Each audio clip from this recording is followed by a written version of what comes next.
शिव कथा कह रही है। मनुष्य निर्माण करता है तो वो निर्माण की वस्तु एक ना एक दिन टूटती जरूर है, और परमात्मा जिस चीज का निर्माण करते हैं उसको दुनिया की कोई सामर्थ्यता नहीं कि वो तोड़ दे। घर आपने बनाया टूट जाएगा, गाड़ी आपने बनाई टूट जाएगी। ये शरीर माँ के गर्भ में माता और पिता की देन है, तो उसने निर्माण करा, तो ये भी हाथ पैर सब टूट सकते हैं। गाड़ी टूट जाएगी, दुकान टूट जाएगी, जमीन, सब जो चीज है आपके पास में आपने जिसका निर्माण करा वो टूट सकती है, पर परमात्मा जिसका निर्माण करते हैं वो कभी नहीं टूटती।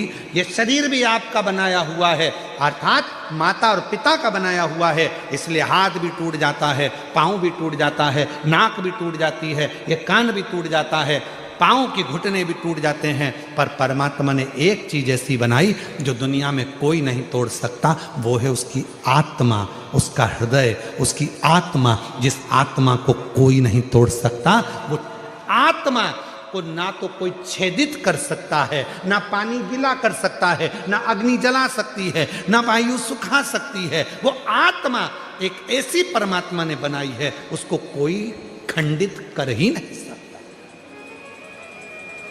मनुष्य निर्माण करता तो खंडित हो जाती, मनुष्य अगर कुछ बनाता तो वो टूट जाता।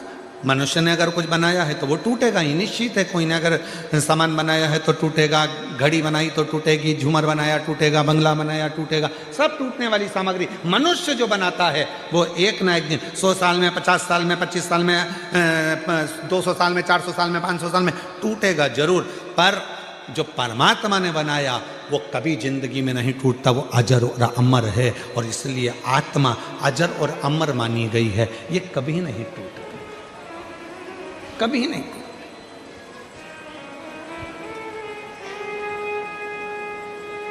अब इस आत्मा को अमर कर सकते हो,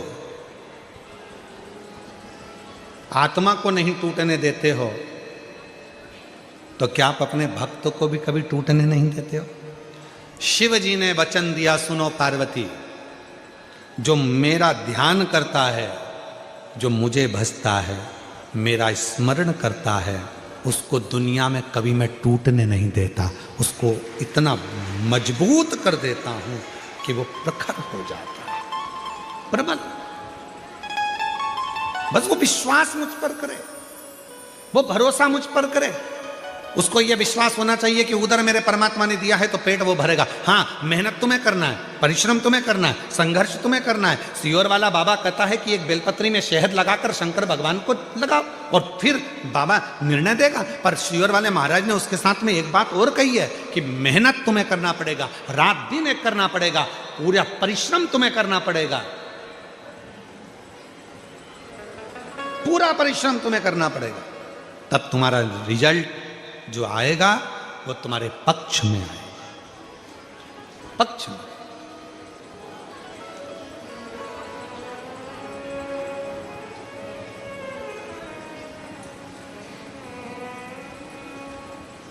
मेहनत तुम करो, परिश्रम तुम करो। कई लोग कह देते हैं हमारा ये काम नहीं चल रहा, हमारी फैक्ट्री नहीं चल रही, हमारी दुकान नहीं चल रही, ऐसा लग रहा है किसी ने हमारी फैक्ट्री पे टोना कर दिया, ऐसा लग रहा है किसी ने टोटका कर दिया, ऐसा लग रहा है हमारी दुकान को किसी ने बांध दिया, ऐसा लग रहा है कि हमारे ऊपर किसी ने काला जादू कर दिया, किसी ने ऐसा कर दिया। शिव महापुराण की कथा कहती है मेरा भोले बाबा शमशान का निवासी है, और शंकर भगवान को यदि तुम एक लोटा जल चढ़ाकर उसका जल लाकर अपनी दुकान फैक्ट्री घर में छीट रहे हो, तो किसी की सामर्थ्यता नहीं कि तुम्हारे घर पर या तुम्हारी दुकान पर कोई टोना हो जाए, कि टोटका हो जाए, कि कोई तुम्हारे यहां काला जादू करे। किसी की सामर्थ्यता नहीं है कि कोई तुम्हारे ऊपर जादू करे, कि टोना करे, कि टोटका करे। ये भ्रम हमारा, ये भ्रांति हमारे भीतर।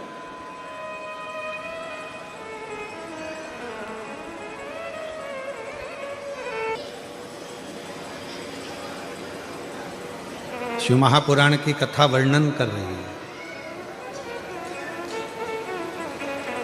श्रेष्ठ बुद्धि को भी अगर हमको चाहिए तो हमें शिव की आराधना करनी।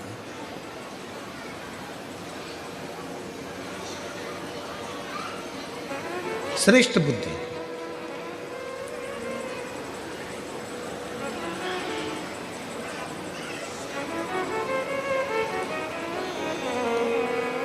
कोई कोई बच्चे ऐसे रहते हैं जो जन्म लेने के बाद उनका शरीर का विकास नहीं होता।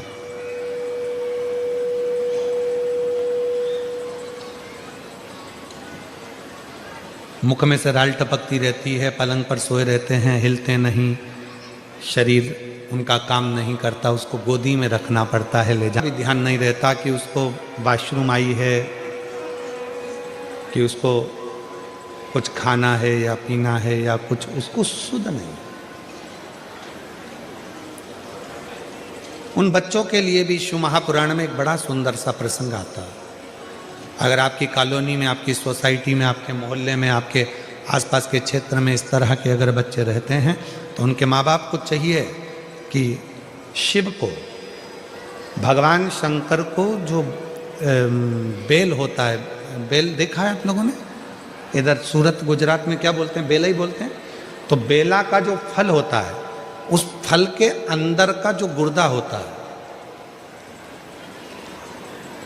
फल के अंदर का जो गुर्दा होता है, उस गुर्दे को सुखाकर, उसको बाद में जलाकर उसकी भस्म अच्छी पीस कर तैयार करो।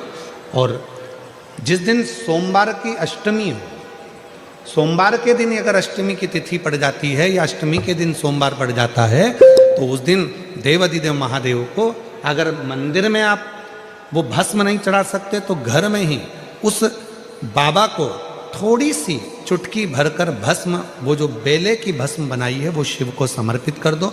उसी भस्म को निकालकर, उठाकर, जो डब्बी में ज़्यादा भस्म है उसी में उसको डाल लो, और उस भस्म को बिल्कुल पिसी बारीक एकदम महीन भस्म को, जो बच्चा राल टपकाता है या उसका शरीर का विकास नहीं होता है, शरीर कमज़ोर है, वो उठ नहीं सकता, बैठ नहीं सकता, इंद्रियों का भान नहीं रहता, उस बच्चे को यदि थोड़ी थोड़ी भस्म प्रदोष समय के पहले, प्रदोष काल के पहले, शाम के समय के पहले अगर उस भस्म को थोड़ी सी मात्रा में, जरा सी मात्रा में अगर उसकी जिह्वा पर लगाया जाए तो धीरे धीरे उसकी इंद्रियां काम करना प्रारंभ कर देती है।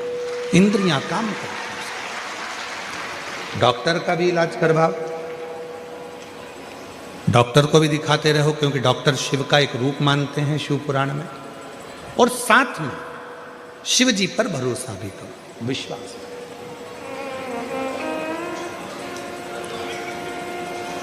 तो पार्वती जी ने जिस उपटन से भगवान शंकर के सम्मुख में जो पुतला तैयार करा था, वो शंकर भगवान के सामने प्रस्तुत किया।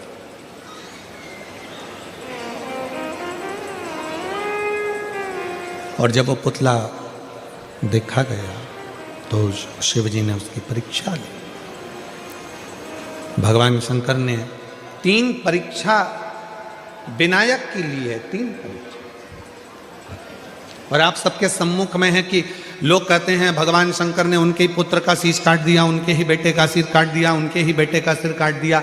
सिर काटा नहीं है, भगवान भागी, किसके लड़के ने शादी करी, कौन गलत जगह गया, ये सब उड़ाने का काम मेरा ही है।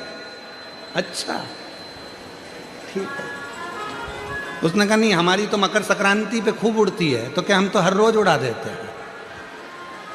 तो और दोनों ने मिल मुला के खाया। इतनी पहचान बढ़ गई, इतनी पहचान बढ़ गई कि दोनों सूरत में मिले तो एक साथ बैठ के सिवर वाला महाराज की कथा सुने, एक साथ। इतनी पहचान।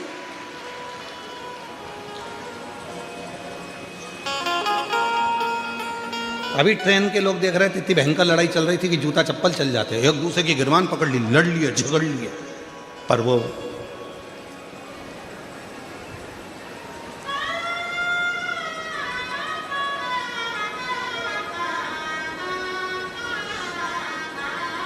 रखा।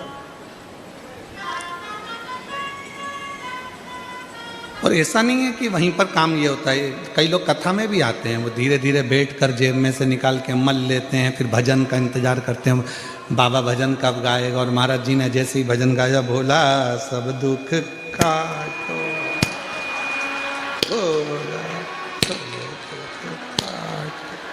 और जैसे ही महाराज जी ने कहा हार हार गया।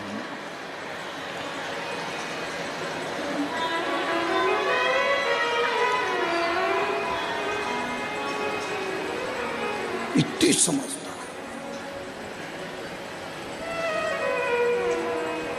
अरे तेरी कृपा का क्या है भरोसा, किस पर हो जरा सी हम पर कर दो, जरा सी हम पर कर दो। जिस पर भी हो गई तेरी कृपा करुणा वो भव पार हुआ, भव पार हुआ। पापी हो जाए कितना उसका भी बाबा उद्धार हुआ, उद्धार हुआ। गिद्ध अजामिल गणिका जैसे तेरे मन को भाए, जरा सी हम पर कर दो, जरा सी हम पर कर दो। ये उसकी कृपा है। तो निर्णय कौन देगा? शिव। बुद्धि कौन देगा? शिव। चरण उसने दिए हैं तो पथ कौन देगा? शिव। पेट उसने दिया है तो भोजन कौन देगा? शिव। नेत्र उसने दिया है तो एक बार दर्शन कौन देगा? तो वो शिव देगा, कभी ना कभी देगा। विश्वास प्रबल, विश्वास। और विश्वासी तो शिव है। एक पत्र अच्छा है, देखिए। विश्वास शिव है, पत्र देखिए।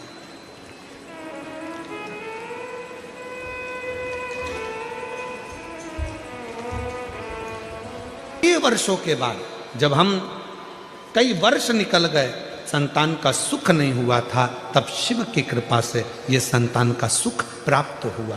अर्थात विश्वास, भरोसा, दृढ़ता, ये आपके भीतर होना चाहिए। जब आपने विचार कर लिया कि मेरी बुद्धि मेरी नहीं है, शिव देंगे, मैं अड़चन में फंसी हुई हूं, मैं सोच नहीं पा रहा कि मैं क्या करूं, कोई निर्णय नहीं हो पा रहा, तब उस शिव को बुला।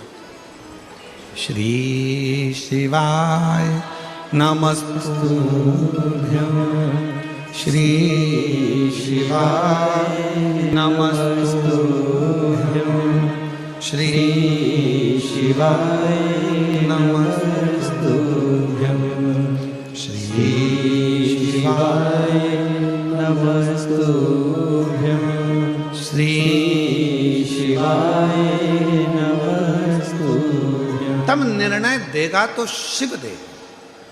पार्वती मैया ने अपने तन के उपटन से बालक का निर्माण तो कर दिया, पर उसमें विवेक कहां से आए, बुद्धि कहां से?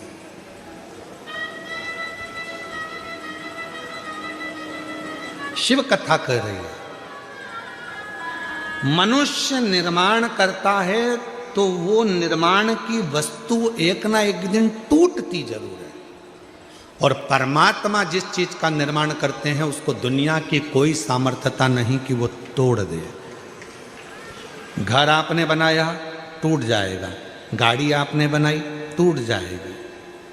ये शरीर माँ के गर्भ में माता और पिता की देन है, तो उसने निर्माण करा, तो ये भी हाथ पैर सब टूट सकते हैं। गाड़ी टूट जाएगी, दुकान टूट जाएगी, जमीन, सब जो चीज है आपके पास में, आपने जिसका निर्माण करा वो टूट सकती है, पर परमात्मा जिसका निर्माण करते हैं वो कभी नहीं टूटती। ये शरीर भी आपका बनाया हुआ है, अर्थात माता और पिता का बनाया हुआ है, इसलिए हाथ भी टूट जाता है, पाँव भी टूट जाता है, नाक भी टूट जाती है, ये कान भी टूट जाता है, पाँव की घुटने भी टूट जाते हैं, पर परमात्मा ने एक चीज ऐसी बनाई जो दुनिया में कोई नहीं तोड़ सकता।